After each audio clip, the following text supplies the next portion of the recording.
Prepare-se para uma jornada visualmente intensa, mas necessária. Vamos mergulhar em um capítulo sombrio e recente da nossa história, um tempo em que uma doença redefiniu o medo, o preconceito e a própria luta pela vida. Hoje, vamos falar sobre o auge da crise da AIDS, entre 2005 e 2012. Você pode pensar que a história da AIDS pertence aos anos 80, mas a verdade é muito mais complexa. O período entre 2005 e 2012 foi quando o mundo atingiu o pico de mortes relacionadas à AIDS. Imagine só, em 2005, cerca de 2 milhões de pessoas perderam a vida para a doença. Em cada cidade, em cada país, famílias eram destruídas, sonhos eram interrompidos, e uma geração inteira sentiu o peso de uma epidemia global. Mas por que esse período foi tão devastador, mesmo com os avanços médicos? A resposta está na desigualdade. Enquanto nos países mais ricos os coquetéis de antirretrovirais começavam a transformar o diagnóstico de AIDS de uma sentença de morte para uma condição crônica em muitas partes da África subsaariana,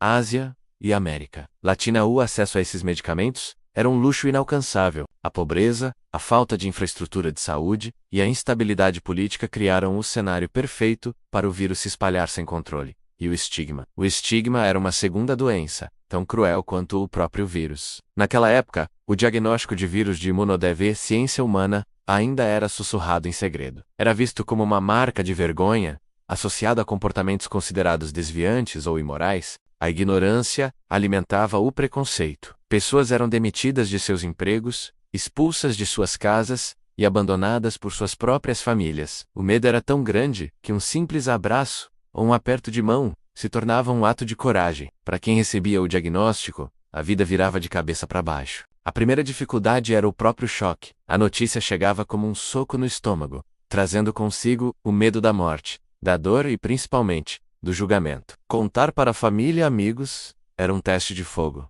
Quem ficaria? Quem iria embora? Cada revelação era um risco, uma aposta no amor e na compreensão contra o preconceito. Depois vinha a batalha física. Os medicamentos, quando disponíveis, eram fortes e cheios de efeitos colaterais. Náuseas, tonturas, fadiga extrema. Era uma luta diária para simplesmente manter a rotina de tratamento. Para muitos, o acesso a esses remédios significava horas em filas de hospitais públicos. Dependendo de sistemas de saúde sobrecarregados, a incerteza de conseguir a medicação no próximo mês era uma ansiedade constante. O preconceito se manifestava de formas cruéis e sutis. No trabalho, colegas se afastavam. Em relacionamentos, o medo da transmissão criava barreiras quase intransponíveis, mesmo com um conhecimento sobre sexo seguro. Muitos viviam uma vida dupla, escondendo sua condição para evitar o isolamento social. A solidão se tornava uma companheira constante, um fantasma, que assombrava até os momentos mais simples. Mas em meio a toda essa escuridão, a resiliência humana brilhou intensamente. Grupos de apoio se formaram, ativistas foram às ruas exigir acesso universal ao tratamento,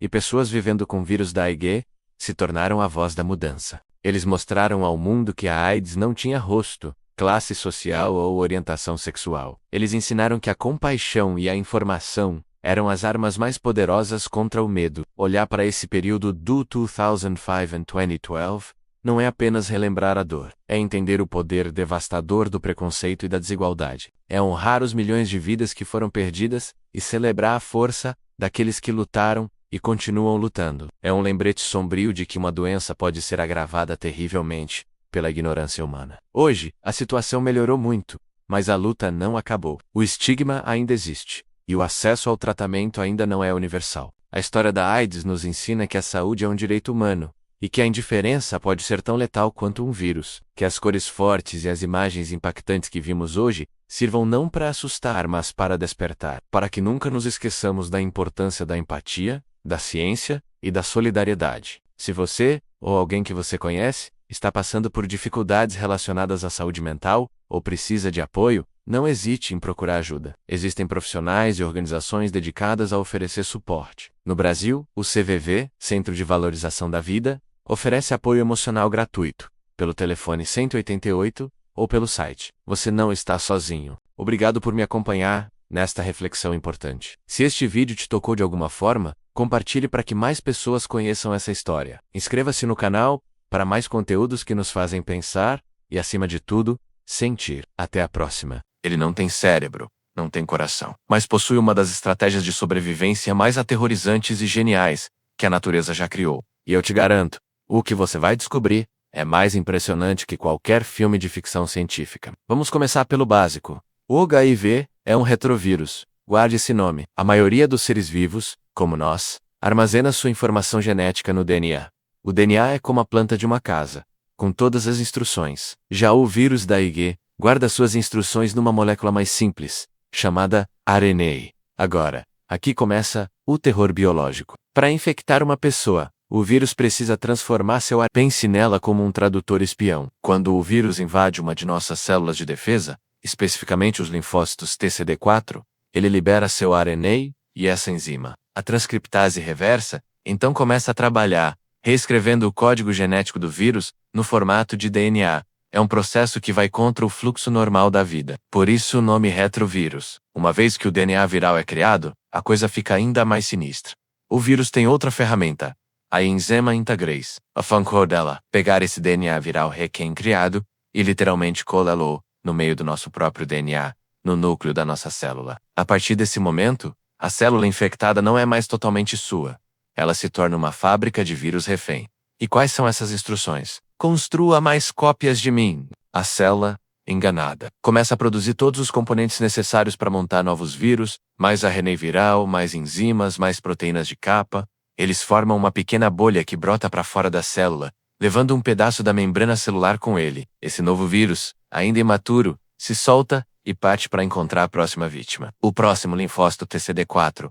Mas antes, ele precisa de um último ajuste. Ela funciona como uma tesoura molecular, cortando as proteínas virais longas em pedaços menores e funcionais, ativando o vírus e deixando-o pronto para infectar. E qual é o alvo principal do VIG? Justamente as células que deveriam nos proteger, os linfócitos TCD4.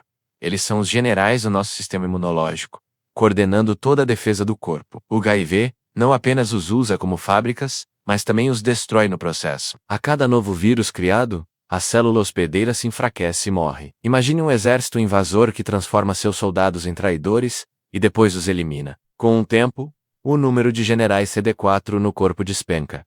Sem eles, o sistema imunológico fica cego e desarmado. É por isso que a pessoa não morre do HIV em si, mas de doenças oportunistas. Uma simples pneumonia ou uma gripe podem se transformar em uma batalha impossível de vencer. O corpo fica vulnerável a tudo. Esse estágio final, quando a contagem de CD4 está criticamente baixa, é o que chamamos de AIDS, a síndrome da imunodeficiência adquirida. Agora, a parte da esperança, a ciência em ação, como combatemos uma máquina biológica tão perfeita? Atacando suas ferramentas. Existem medicamentos que bloqueiam a transcriptase reversa, impedindo que o RNA viral seja traduzido para DNA. Sem isso, o vírus não consegue se integrar ao nosso genoma. Acabou a invasão. Outros remédios inibem a enzima integrase, impedindo que o DNA viral, mesmo que seja criado, consiga se colar ao DNA da célula. Ao combinar esses medicamentos, atacamos o inimigo em várias frentes ao mesmo tempo. Isso reduz drasticamente a capacidade do vírus de se replicar. A quantidade de vírus no sangue, a chamada carga viral, cai a níveis tão baixos que se torna indetectável pelos exames padrão. E aqui vem uma informação crucial. Indetectável é igual a intransmissível. Uma pessoa vivendo com HIV, que faz o tratamento corretamente e mantém sua carga viral indetectável por pelo menos 6 meses, não transmite o vírus por via sexual. Isso é uma revolução. O tratamento não é só para a saúde individual, é uma ferramenta poderosa de prevenção coletiva. O tratamento hoje é muito mais simples do que no passado. Muitas vezes resume-se a 1 ou 2 comprimidos por dia. E o tratamento é para a vida toda. Por quê?